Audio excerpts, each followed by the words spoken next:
Having a great vision is very wonderful, but it could also be a trap because knowing where and how to start can be very challenging. But in this video, I'm going to use the example of Netflix to show you how to start and win big.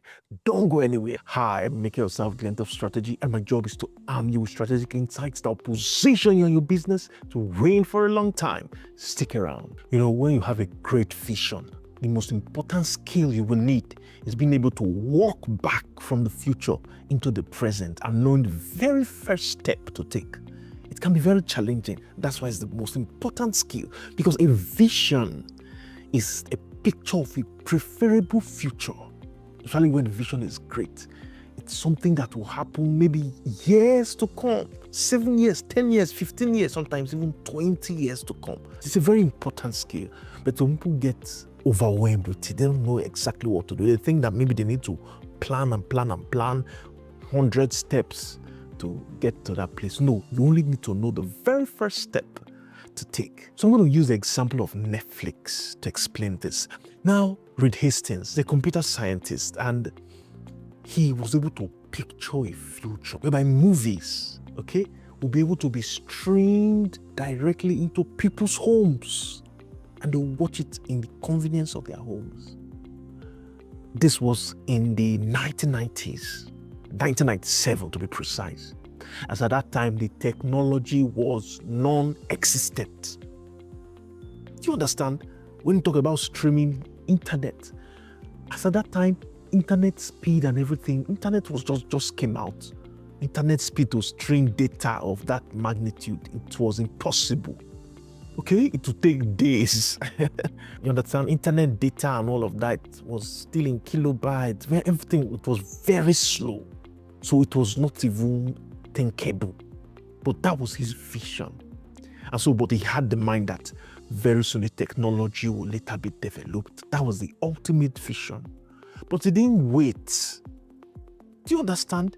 He did not wait to say, okay, let me wait for the technology to become available before I start this company.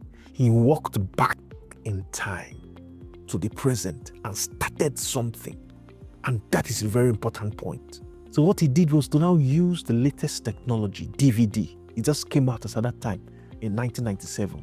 DVD was just invented, digital video disc.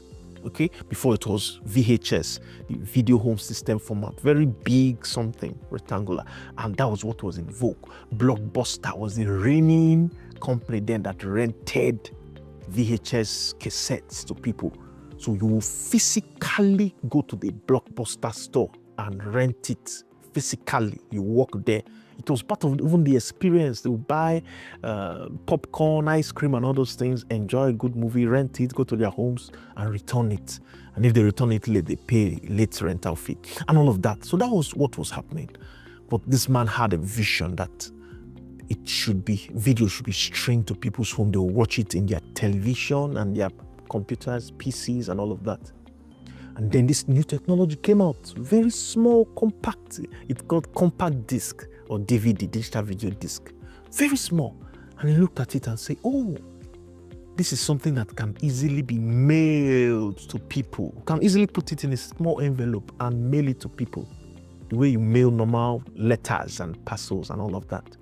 And that was, are you saying he came back in time and used the technology, the latest technology available and feasible to now stream it? So it was like a kind of streaming, mailing. That was not what was happening before. Nobody was mailing video cassettes to people. You will physically come there. So are you seeing the principle now? We're going to explain the principles, but this is the story of how it's all started. So it took many years. They made a lot of invention, the subscription model, and then a wide distribution channel that made it easy that within one business day, you could receive your parcel and all of that. Those were some of the inventions. And Netflix grew, and then the technology for video streaming later came about more than a decade later, around 2007, 2008, 2009.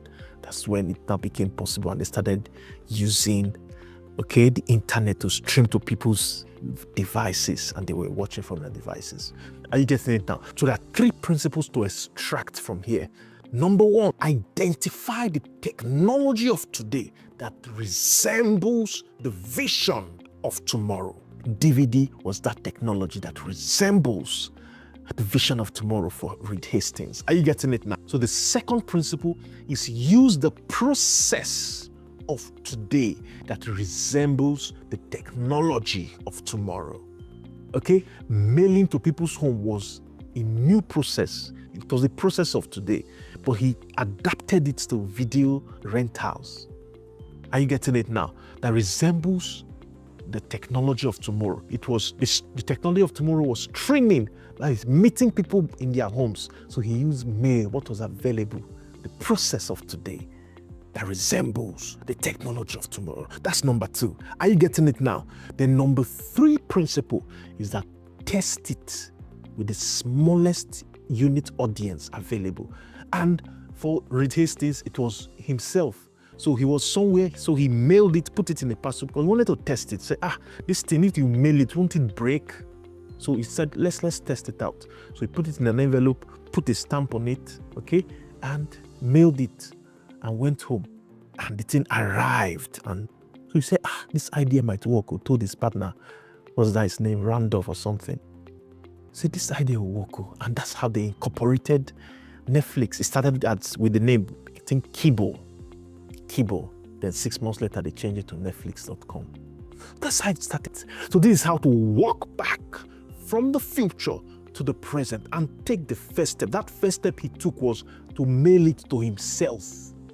That's to test it. It's called the minimum viable action to take. They used to call there's something called minimum viable product. This time it's called the minimum viable action.